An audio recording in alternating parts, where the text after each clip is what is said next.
ณทางสถานีวิทยุแห่งนี้ในวันเวลาเดียวกันนี้ทางสถานีวิทยุเป็นประจำทุกวัน30 นาทีโดยประมาณอาตมาภาพตุเจ้าวัดหนองตองหางดงจังหวัดเชียงใหม่ก็จะได้นำเอาธรรมะสัพเพเหระมาพบปะกับญาติกับโยม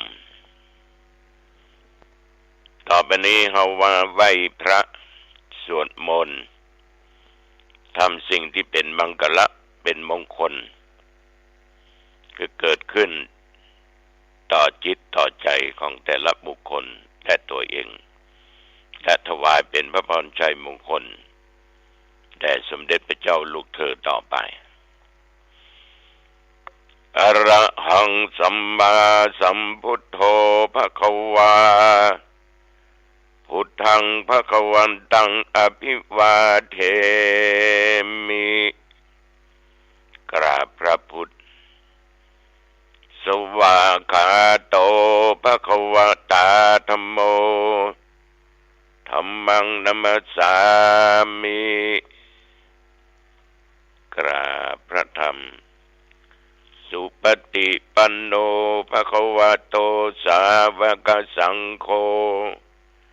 สังฆังนัมมามิ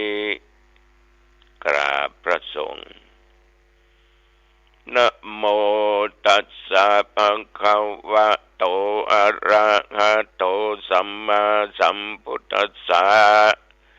นะโมตัสสะภะคะวะโตอะระหะโตสัมมาสัมพุทธัสสะพุทธังสรณังคัจฉามิธัมมังสรณังคัจฉามิสังฆังสรณังคัจฉามิตุติยัมปิพุทธังสรณังคัจฉามิตุติยัมปิธัมมังสรณังคัจฉามิตุติยัมปิสังฆังสรณังคัจฉามิตติยัมปิพุทธังสรณังคัจฉามิตติยัมปิธัมมังสรณังคัจฉามิตติยัมปิสังฆังสรณังคัจฉามิอิติปิโสภะคะวะอะระหังสัมมาสัมพุทโธวิชชาจารณะสัมปันโนสุขโตโลกวิทูอนุตตโรปุริสัทธัมมสารถิสัทธาเทวมนุษย์สานังพุทโธภควา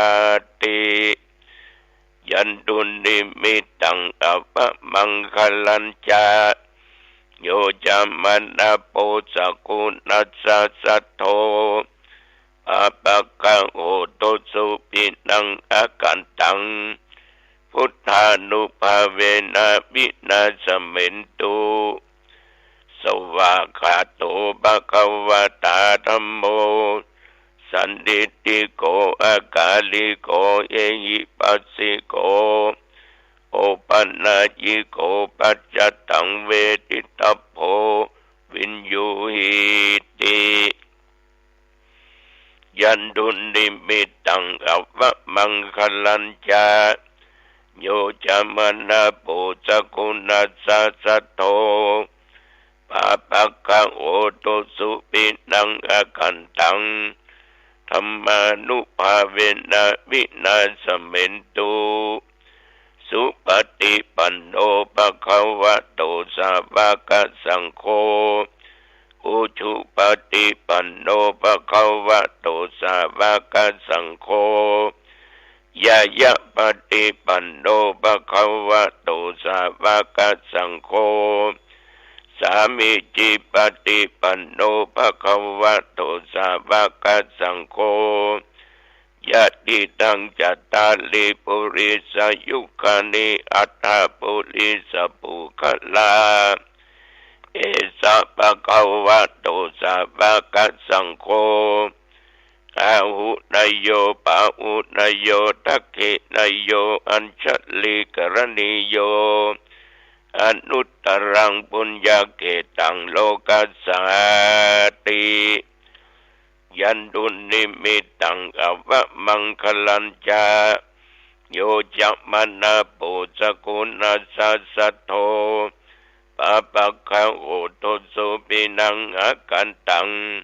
สังฆานุภาเวนะวินาสเมนตุโพชังโคสัตติสังฆโตธัมมนังวิจัยโยตถาวิริยัมปิติปัสสติโพชังคาจัตถาปะเรสัมมาทุเปขะโพชังคาสัตเตเตสัพพัทธสินามุนินาสัมมาตาคาตาภาวิตาภาอุลิกตาสังวัตตันติอภิญญายานิพพานายาจะโพธิยาเอเตนะสัจจวัชเชนะโสธิเตโหตุสัพพทาเอกัสสมิงสมเยนะโทโมคคัลลานัญจกัสสปังคิลเนทุขิเตติสวาโพชังเคสัตตะเทสญิเตจะตังอภินันทิตวาโรคามุตจิงสุตังคะเนเอเตนะสัจจวัชเชนะโสทิเตโอตุสัพพทาเอกทาธรรมราชาปิเกลัญเยนะปิปิริโตจุนตเตเลนะทันเยวะพันนาเปตวานะสาธรังสัมโมทิตวาจะอาภาธาตัมหาวุธาสิธานะโสเอเตนะสัจจวัชเชนะโสติเตโหตุสัพพทาปะอินาเตจะอาภาธาตินดันนัมปิมะเหสินังมัคคาหัตถกิเลสาวะปัตตานุปติธรรมตังเอเตนะสัจจวัชเชนะโสติเตโหตุสัพพทาภวตุสัพพมังคลังรักขันตุสัพพเทวตาสัพพพุทธานุภาเวนะสัทธาโสติภวันตุเตภวตุสัพพมังคลังรักขันตุสัพพเทวตาสัพพธัมมานุภาเวนะสัทธาโสติภวันตุเตภวตุสัพพมังคลัง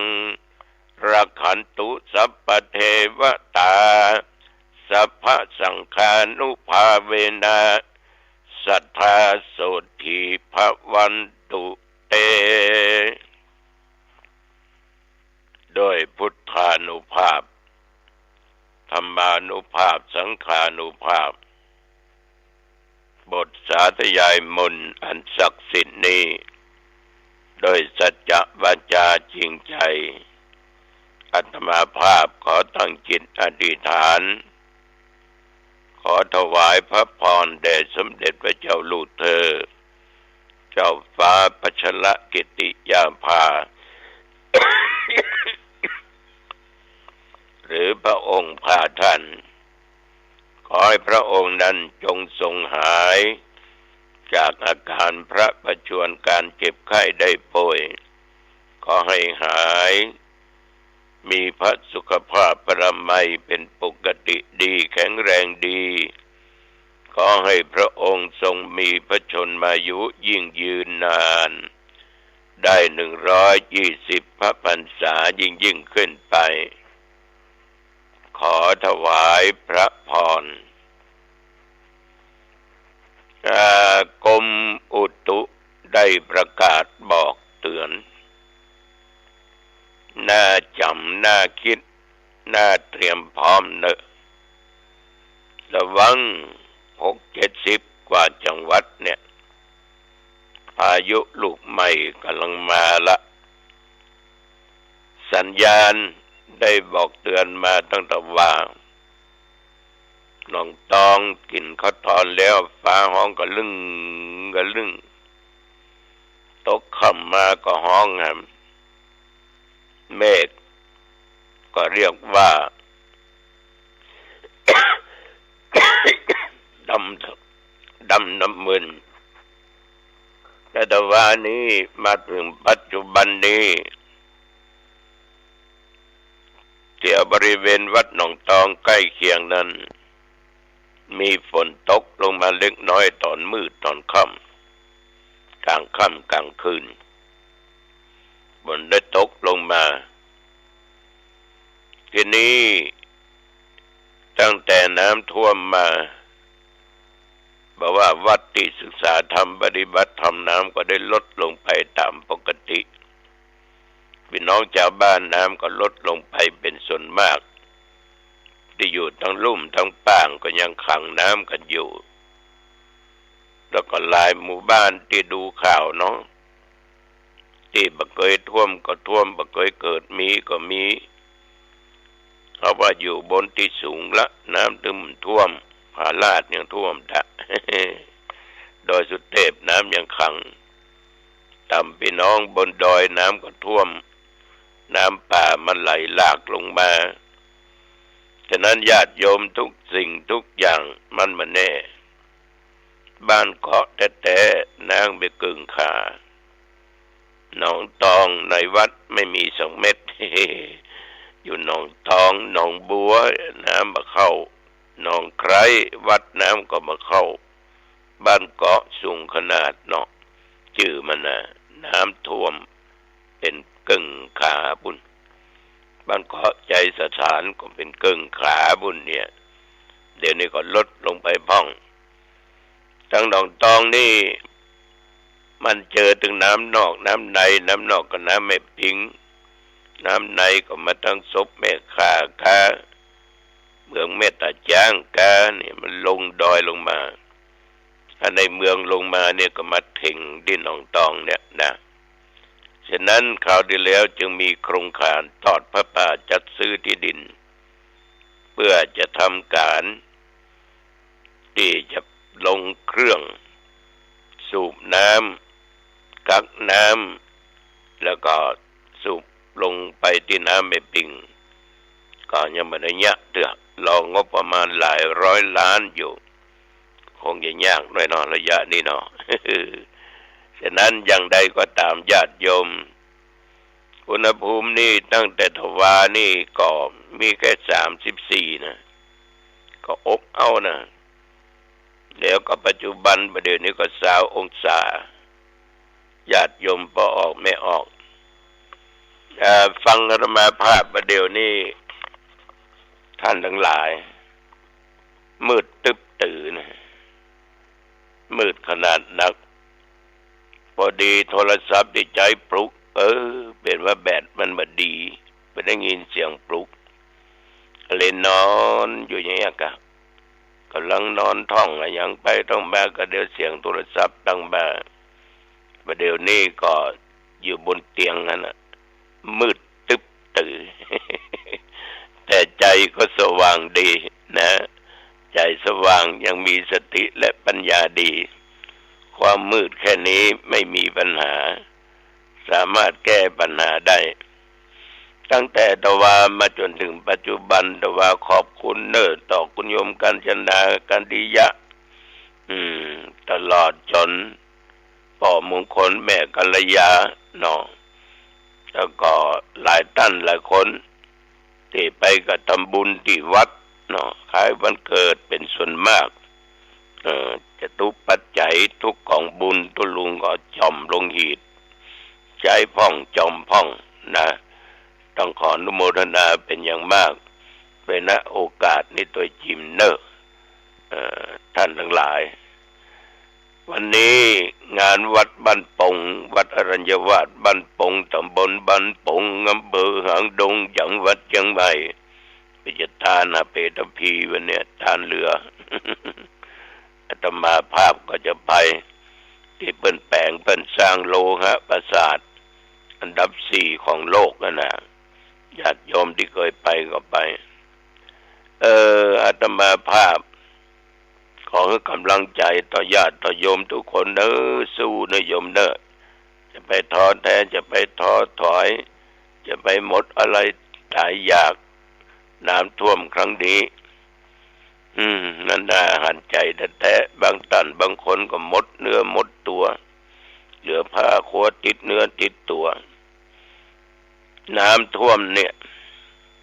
แผ่นดินมันยังมีอยู่นะยังมีแผ่นดินที่บ้านที่จองที่ไร่ที่นาที่สวนอยู่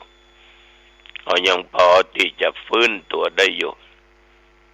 ปลูกพืชผลการเกษตรได้ปลูกบ้านได้เริ่มนะโมตัสสะกันไปใหม่นะโยมเนอะเริ่มไปใหม่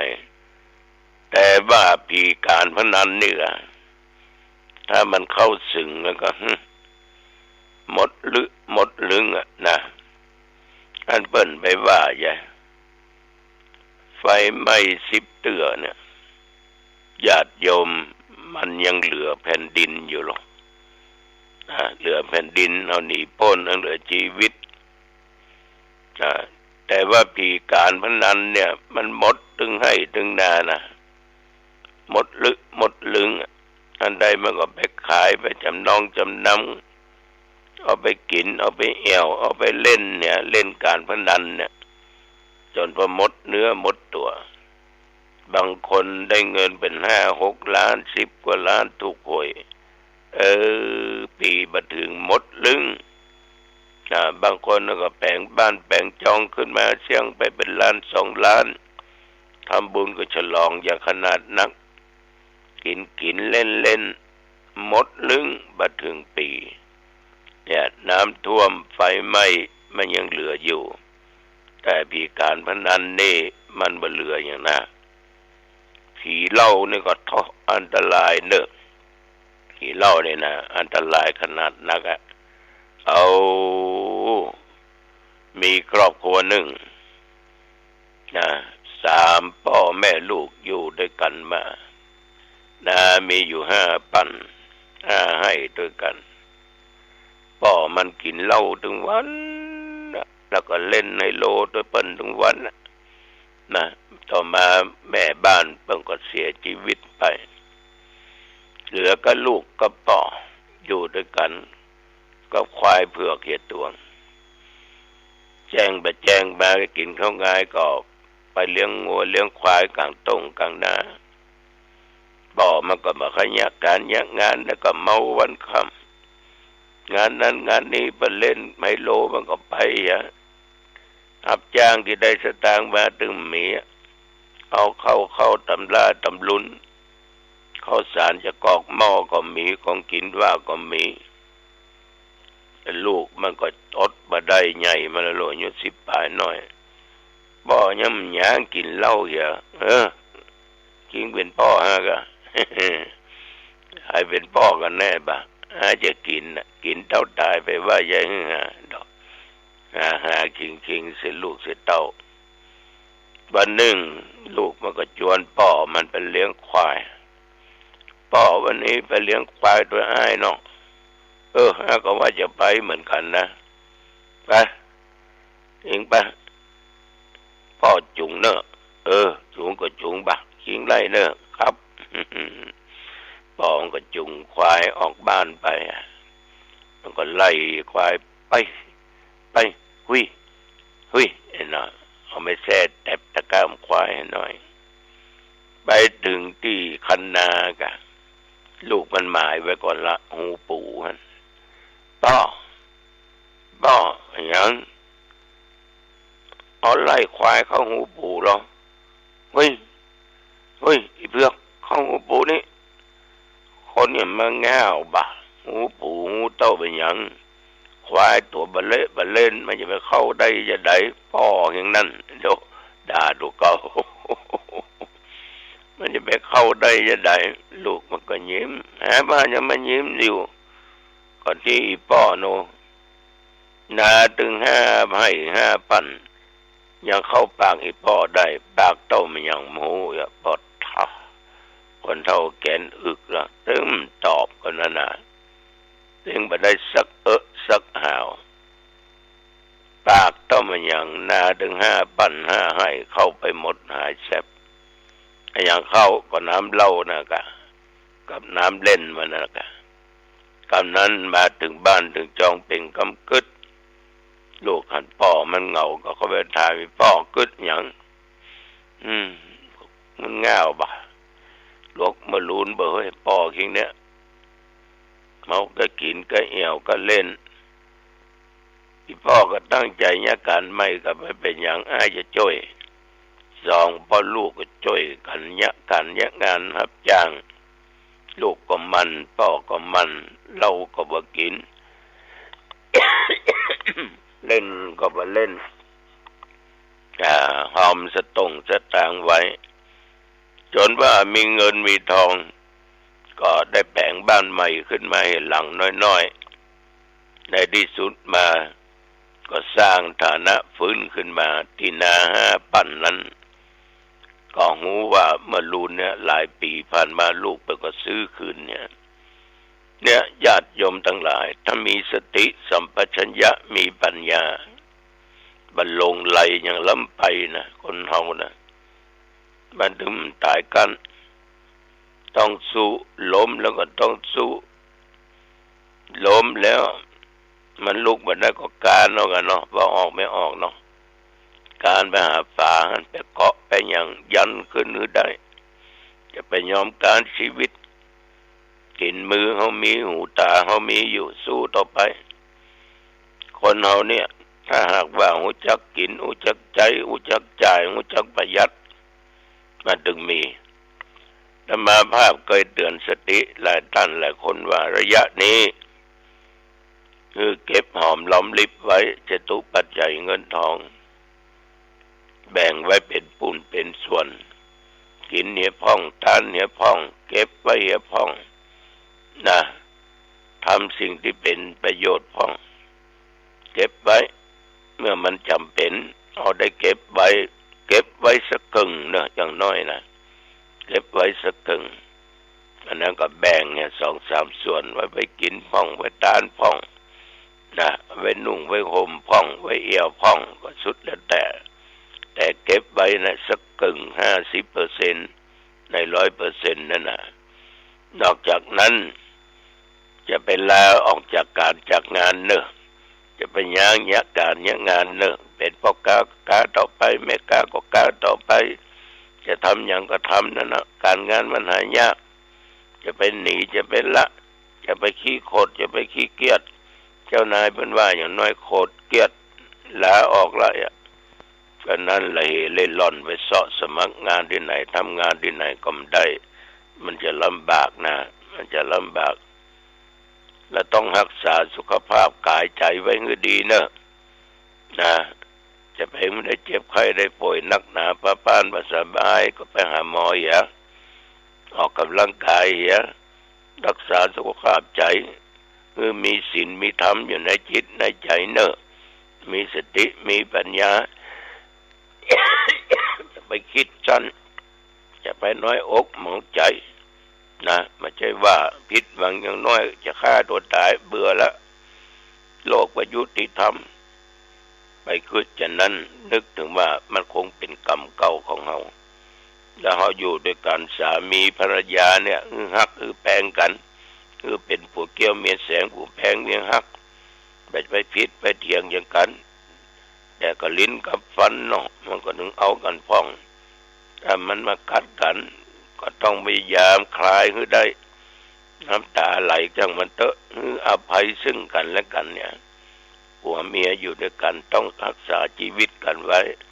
เพราะคนดูแลเฮาเนี่ยถ้าเฮาป่วยก็ผัวนะจะดูแลถ้าเฮาเจ็บเมียนะจะดูแลล้างขี้ล้างเยี่ยวป้อนข้าวป้อนน้ำปกลูกปกนั่งหวังลูกเต้าเองก็เขาไปอยู่ไกลเขาไปอยู่ต่างอำเภอต่างจังหวัดเขาก็มีครอบครัวเขาก็แก่งแก่ฉะนั้นเราต้องรักษาสุขภาพกายใจรักษากู้ชีวิตของเขาไว้ดีรักษามิตรที่ดีไว้มันจะเพิ่งก็ได้วันข้างหน้า มิตรกินมิตรเหี่ยวมิตรเล่นนั้นเลิกเหี่ยเนอะเอามิตรแต่นะทุกยากอับจนมีปัญหาช่วยกันได้ แก้ปัญหาช่วยกันได้เจ็บไข้ได้ป่วยช่วยกันได้มันมิแต่หรอกเนาะบางคนนี่เป็นเพื่อนกินหาง่ายเพื่อนตายนะเพิ่นว่ามันหายากและอีกประการหนึ่งญาติโยมก็รักษาทรัพย์สมบัติไว้เจ็บเวลาเจ็บไข้ได้ป่วยเวลาเราจะต้องการใจเรามีอยู่หันละมันต้องไปอ่อนง้อหาไผอะมันต้องไปกองหาลูกหาเต้าหลานเหลนเรามีแล้วนะมันสบายแม่มันพ่อมันก็อยากกินหยังพ่อแม่วันนี้เอาไปทานที่หันทานที่นี่เนาะแม่เอาไปเอี่ยวหันบ่เอาไปวัดนั้นวัดนี้ว่าโอ้มันสบายมีคนหนึ่งเนี่ยเป็นได้ยักการละลูกปัญญากาขายเก่งเอาเงินปั่นให้เป็นแสนเหมือนกันนะคนแก่ก็ไปกินไปทานอยู่บ้านซื้อกินต่างบทแจ้งให้ลูกโอ้ยอีแม่ตังถึงแสนก่อนนะปีนั้นหายแสบหมดพอไปมือละ เนี่ยมันจะเป็นจะนี้นะฉะนั้นทุกเจ้าก็ฝากกับญาติกับโยมนะขอละญาติโยมท่านผู้ฟังทั้งหลาย ผู้จาไปมาเวลาพอสมควรนะวันพวกนี้ปะกันนะบ่ายโมงที่วัดสันหาวอำเภอสันปะตองธรรมสัญจรเมื่อคืนก็งานข่าวดำญาติพี่น้องของท่านสาธุเจ้าหลวงรองเจ้าคณะอำเภอสระพีบางบกพกใต้นะปะกันเวลา 19:30 อายุวันโนสุขังพลังพบกันใหม่โอกาสหน้าเจริญพรเรารู้หมดยอดของตัวรู้ก็คือรู้ได้อยู่กับปัจจุบันความตายก็เป็นเรื่องอดีตการเกิดก็เป็นเรื่องอดีตความเจ็บก็เป็นเรื่องอดีตเราจะไม่ยึดติดสิ่งที่มันเกิดขึ้นเราจะอยู่กับปัจจุบันนี่มีสติรู้อยู่กับความจริงความจริงก็คือให้เราอยู่กับปัจจุบันปัจจุบันก็คือลมหายใจเข้าได้อยู่กับปัจจุบันลมหายใจออกก็คือปัจจุบันลมหายใจเข้าหายใจออกมันก็เป็นอาการของการเกิดดับเกิดดับเมื่อเรามีสติรู้ความจริงเราจะไม่ยึดติดอดีตเรามีสติรู้ความจริงเราจะไม่ยึดติดในอนาคตเรามีสติรู้ความจริงทำให้กายวาจาใจเราสงบเราจะอยู่กับปัจจุบันเมื่อเราอยู่กับปัจจุบันก็มีสติรู้ลมหายใจเข้ามีสติรู้ลมหายใจออกเมื่อเรามีสติรู้ลมหายใจเข้าลมหายใจออกเราไม่มีพ่อเราไม่มีแม่เราไม่มีครูไม่มีอาจารย์ไม่มีพระพุทธเจ้ามีแต่ลมหายใจเท่านั้นใช่ไหมไม่มีพระพุทธเจ้าไม่มีพ่อไม่มีแม่ไม่มีสามีไม่มีภรรยาไม่มีลูกไม่มีครูอาจารย์มีแต่ลมหายใจเข้าออกทุกขณะ